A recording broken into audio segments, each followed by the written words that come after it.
আজ দুটোই আমার পছন্দের রেসিপি হবে। চিংড়ি মাছ দিয়ে পালং শাক, চিংড়ি মাছ আর কচু দিয়ে পালং শাক, আর হবে কাতলা মাছের ভাকুর মাছের রেজালা। তেল গরম হয়ে গেছে, আমি কড়াতে সাদা তেল দিয়েছি। এবার প্রথমেই চিংড়ি মাছগুলো দিয়ে দিচ্ছি।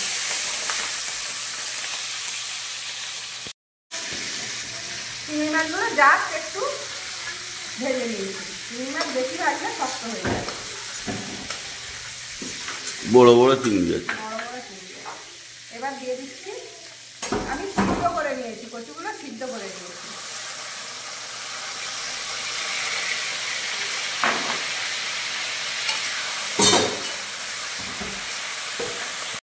ভাজা হয়ে গিয়েছে লাল লাল করে। এবার আমি কচুটা তুলে দিলাম। সারু সারু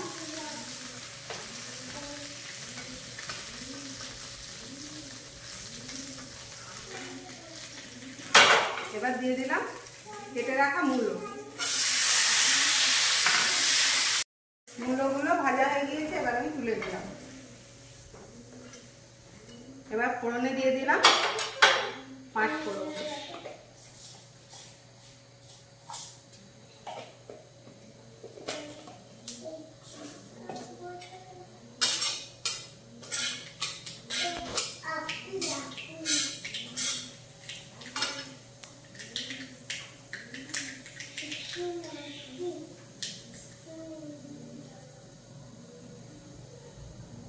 পাঁচ ফোড়ন থেকে সুন্দর গন্ধ উঠে গিয়েছে। এবার দিয়ে দিলাম কুচনো পেঁয়াজ।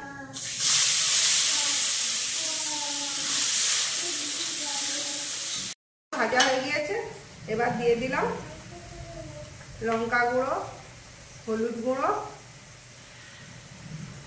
ধনে জিরে গুঁড়ো,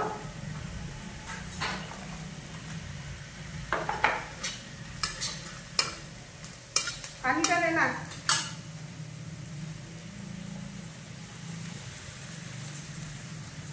এবার একটু জল দিয়ে ভালো করে মশলাটা কষিয়ে নিই। মশলা খুব ভালো মতো কষানো হয়ে গিয়েছে। এবার দিয়ে দিচ্ছি কেটে ধুয়ে রাখা পালং শাকগুলো।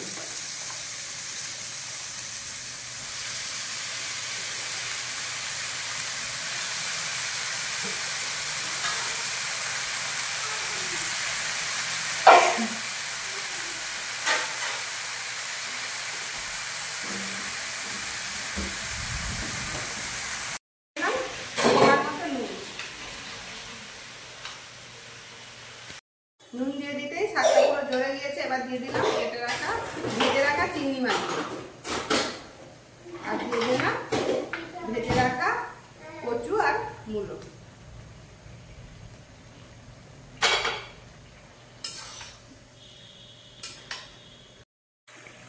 পালং শাক দিয়ে সারু আমাদের, চিংড়ি মাছ দিয়ে সারু আমাদের রেডি হয়ে গিয়েছে।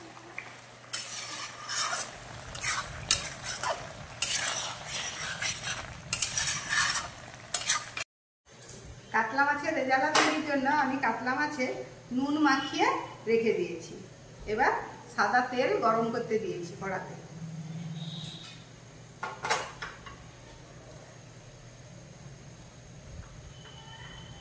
তেলটা ভালো করে গরম হয়ে গেলে আমি এবার মাছগুলো ছেড়ে দেব। কাতলা মাছের রেজালাতে হলুদের ব্যবহার হয় না, সেই জন্য আমি শুধু নুন দিয়ে ম্যারিনেশন করছি। কেউ যদি চায় এর সঙ্গে নুনের সঙ্গে আরেকটু লেবু দিতে পারে। বাইরে কি ঝড় উঠে গেছে, আমার গ্যাস কি কম জ্বলছে, বাইরে পুরো ঝড়।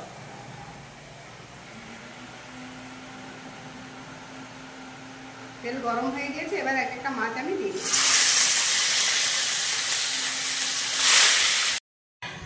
মাছগুলো আমি ভেজে তুলে নিয়েছি। এবারে তেলের উপর দিয়ে দিলাম গোটা গরম মশলা, এক টুকরো দারচিনি, একটা এলাচ আর একটা শুকনো লঙ্কা।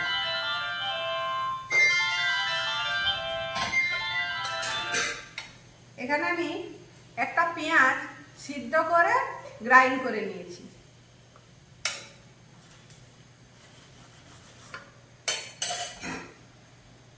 গোটা গরম মশলা থেকে সুন্দর গন্ধ ওঠা শুরু হয়ে গেছে। এবার আমি দিয়ে দিলাম বেটে নেওয়া পেঁয়াজটা।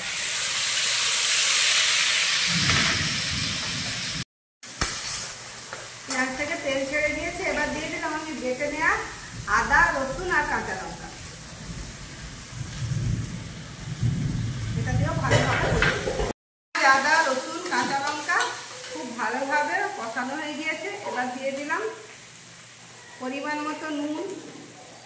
দিয়ে দিলাম ধনে জিরে গুঁড়ো। এবার অল্প একটু জল দিয়ে ভালো করে কষিয়ে দেবো। মশলাটা খুব ভালোভাবে কষানো হয়ে গিয়েছে। এবার দিয়ে দিচ্ছি কাজু আর পোস্ত বাটা, আর দিয়ে দিলাম ফেটানো টক দই দিয়ে এটাকে ভালো করে কষিয়ে নেব। এবার মশলা ধোয়া পোস্ত আর কাজুর জলটাও আমি দিয়ে দিলাম। আর দই দেওয়ার জন্য অল্প 2-4 দানা আমি চিনি দিয়ে দিলাম।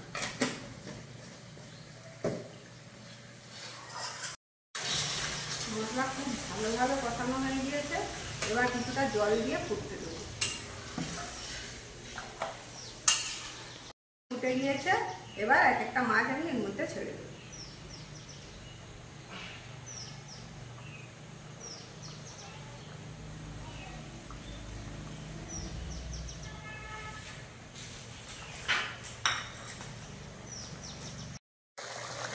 মাছের রেজালা একদম রেডি হয়ে গিয়েছে। এবার সার্ভ করব।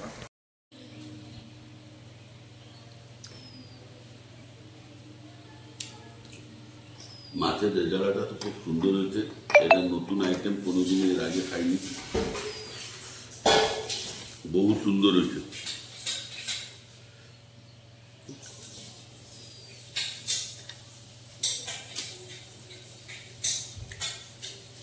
আর পালং, এটা তো মধুর হয়ে গেছে।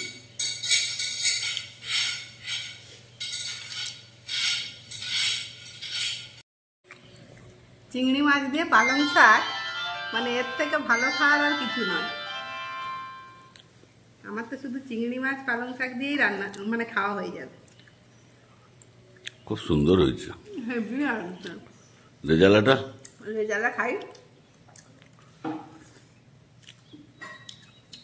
এত সুন্দর টেস্ট। দুটার মধ্যে কোনটা খাবো আর কোনটা খাবো।